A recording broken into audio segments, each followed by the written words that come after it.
मिठे पाणीअ जा चश्मा, तरह तरह जा पखी, रंगारंगी झूपड़ियूं, हाथी, शींहं, चीता, बगड़ ऐं रिछ ॾिसी टई ॼणा गदगद थियण लॻा। चकवा, चकोर, मैना, कोयल, हंस ऐं ॿिया पखी मिठियूं मिठियूं ॿोलियूं ॿोले मन खे मोहे रहिया हुआ। फुलवाड़ियुनि में तरह तरह जा फल फूल बन में सोभिया खे वधाइनि पिया। कचनालियूं ऐं केवड़ा, लीमा, अंब, अनार, सूफ़, तूत ऐं राख वण, ॿिया मेवा मज़ेदार। मोतियूं, चंबेलियूं, मोगरो, गुल, लायल, गुलजार, हुई पन पन अंदर पचार, लामन, लोडा, पे ॾिना। अहिड़े अजीब बाग जे विच में बड़ जे महासुंदर ऐं छाया वारे वण जे हेठां हिकिड़ो वॾो थलो हो जो सीता पंहिंजनि हथनि सां ठाहियो हो। उन थले ते भॻवानु राम ऋषियुनि मुनियुनि सां वेही ज्ञान चर्चा कंदो हो। पहिरियां ई भरत जी नज़र वञी श्री रामचंद्र जे कुटिया ते पई। आश्रम में पेर रखंदे ई विछोड़े जी बाहि विसामी वई। जीअं जोगी ईश्वर में मिली तदरूप थी वेंदो आहे, तीअं भरत बि हुननि खे ॾिसी स्वामी रखिया करियो, रखिया करियो, रखिया करियो, एतिरो चई ज़मीन ते किरी पियो। भॻवानु हुनजी अहिड़ी अवस्था ॾिसी झटि ॾेई खेसि खणी वरितो ऐं छातीअ सां लॻायो। ॿिन्ही भाउरनि जो अटल प्रेम ॾिसी देवताउनि आकाश मां गुलनि फुलनि जी वर्खा कई। पोइ राम जी शत्रुघ्न ऐं निषाद सां मिलियो, ॿिन्ही खे छातीअ सां लॻाए घणो प्यारु कयईं। तंहिंखां पोइ भरत ऐं शत्रुघ्न माता सीता खे पेरे पिया। सभिनी जे मन में प्रेम जूं लहरियूं पंहिंजो अजीब प्रभाव ॾेखारणु लॻियूं। लक्ष्मण बि सभिनी सां भाकुर पाए मिलियो। तॾहिं निषाद ॿई हथ ॿधी चवणु लॻो त हे नाथ, तव्हांजे विछोड़ में वाकुर थी सभु माताऊं, नगरवासी, गुरु वशिष्ठ, सेवक ऐं सेनापति अव्हां सां मिलण आया आहिनि। पंहिंजे गुरुअ जे अचण जी ख़बर ॿुधी मर्यादा पुरुषोत्तम श्री रामचंद्र सीता वटि शत्रुघ्न खे विहारे पाण तकड़ा तकड़ा कदम खणंदो गुरु वटि आयो। राम लक्ष्मण ॿिन्ही भाउरनि घणे प्रेम भाव ऐं निम्रता सां दंडवत कई। गुरुअ बि छातीअ सां लॻाए ॿिन्ही खे आशीर्वाद ॾिनी। पोइ सभिनी आयलनि मंछनि सां यथा योग आदर सत्कार सां मिलियो ऐं सभिनी जो दुख दूर कयईं। उन्हनि खां पोइ राम जी पहिरियां ई माता कैकईअ सां मिलियो, जा पंहिंजे दोष काल कर्म ब्रह्म ऐं विधाता ते मरण लॻी। राम कैकईअ खे पेरे पई धीरज ॾिनो। तंहिंखां पोइ ॿियनि माताउनि सां मिली उन्हनि खे धीरज ॾिनाई त सॼो संसार ईश्वर अधीन आहे, कंहिंखे बि दोष ॾियणु न घुरिजे। भॻवान जे मुखारबिन मां इहे वचन ॿुधी सभिनी जे नेत्रनि मां स्नेह रूपी बरसाति जा घोड़ा बेहण लॻा। नेठि गुरुअ समेत सभिनी खे पंहिंजे आश्रम ॾांहुं वठी हलियो। आश्रम में पेर पाईंदे सीता पहिरियां ई मुनि वशिष्ठ खे पेरे पई ऐं सभिनी ससुनि खे चवणु चंदन कमलनि ते मथो टेके मिली। माताउनि जे अखियुनि मां लुट वही आया ऐं दुख में व्याकुल थी चवणु लॻियूं त हाय होणी, तूं ॾाढी परवल आहीं, तो छा मां छा करे छॾियो। इहे चई रए जे कुंड सां अखियुनि जा लुड़क उगी सीता खे आशीर्वाद ॾियणु लॻियूं ऐं शाल सदाईं सुहागण हुजे। अहिड़ीअ तरह ओभारियूं लावारियूं ॻाल्हियूं करे जॾहिं सभई आरामी थी वेठा, तॾहिं मुनि वशिष्ठ माया सां भरियल संसार जो हालतुनि जो बयानु करे ज्ञान, वैराग, भक्ति ऐं मोक्ष जूं कथाऊं ॿुधायूं। जॾहिं महाराज भरत जे दशरथ जे परलोक पधारण जी कथा करणु लॻो, तॾहिं श्री रामचंद्र धर्म जी भुजा धारींदड़ मां दुखी थियणु लॻो।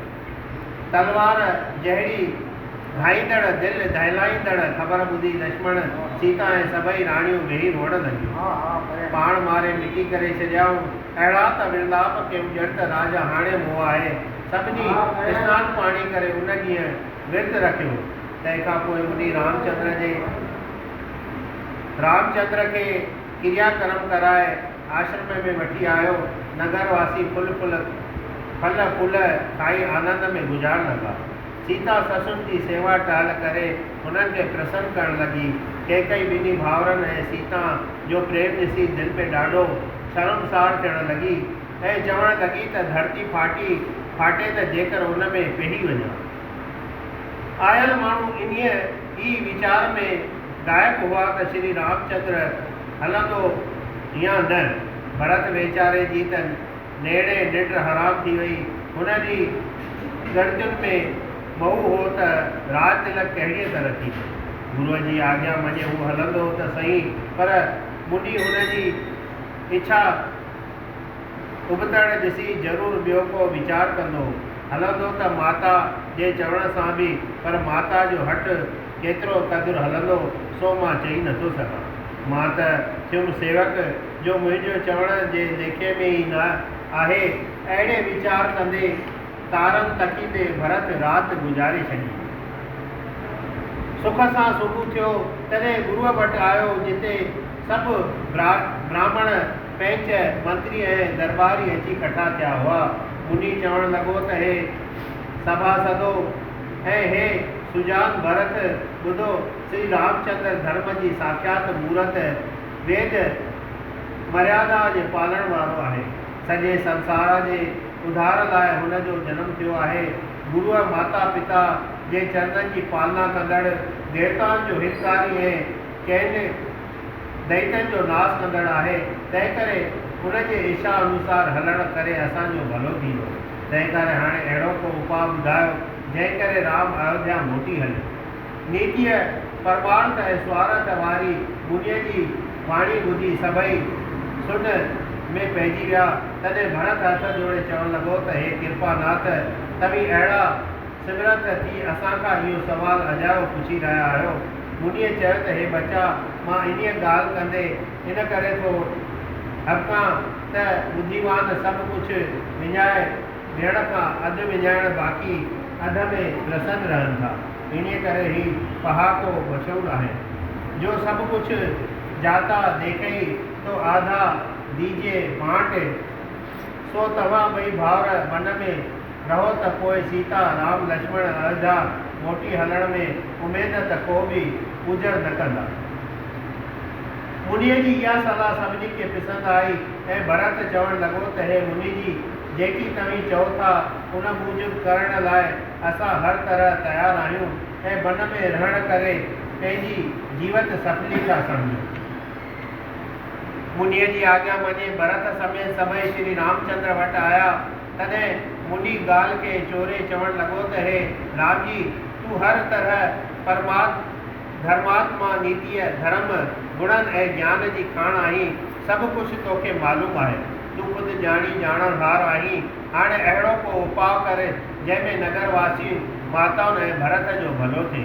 राम जीअ चयो त हे प्रभु, उपाउ त सभु तव्हांजे हथ में आहिनि।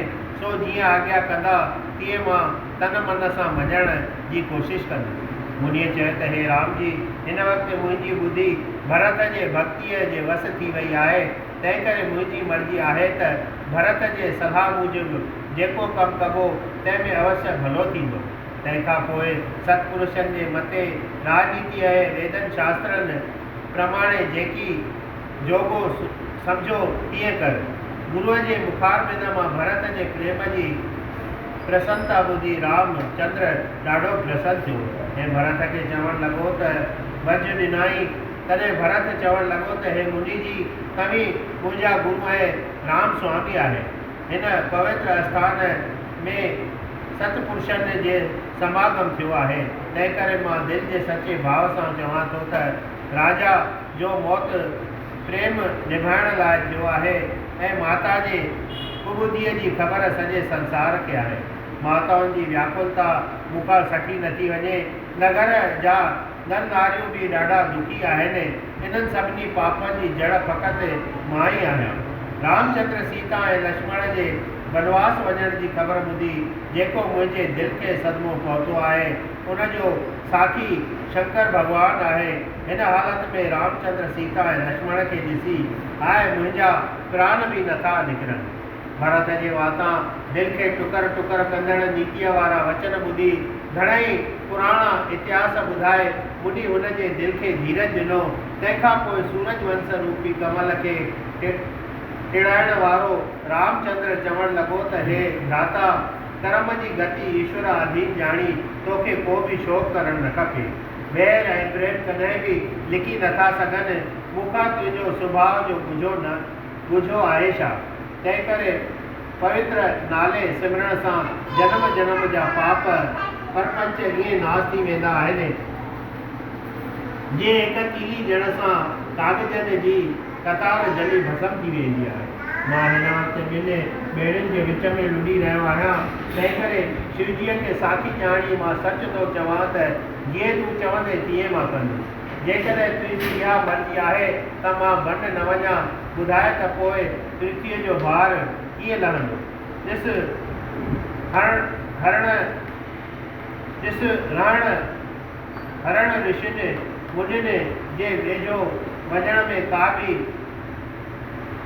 हरण ऋषिनि मुनिनि जे वेझो वञण में कॾहिं बि नथा कबाइनि, पर जॾहिं शींहं जी गजगोड़ ॿुधनि था तॾहिं कीअं न भॼी पासो कनि था।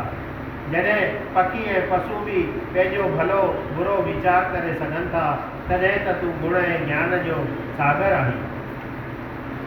जंहिं पिता मुंहिंजे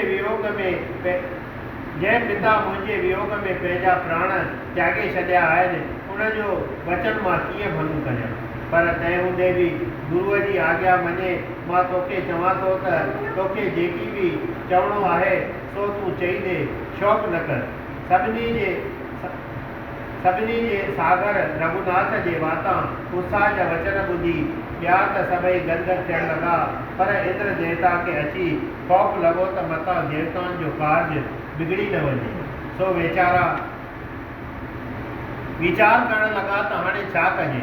भॻवान त भक्तनि जे वस आहे, सो इहो ठहराव कयूं त हाणे भरत जे प्रेम सां हिंदे में सिमरण करणु खपे। इहा ॻाल्हि हुनजे गुरूअ बृहस्पतिअ खे बि वणी।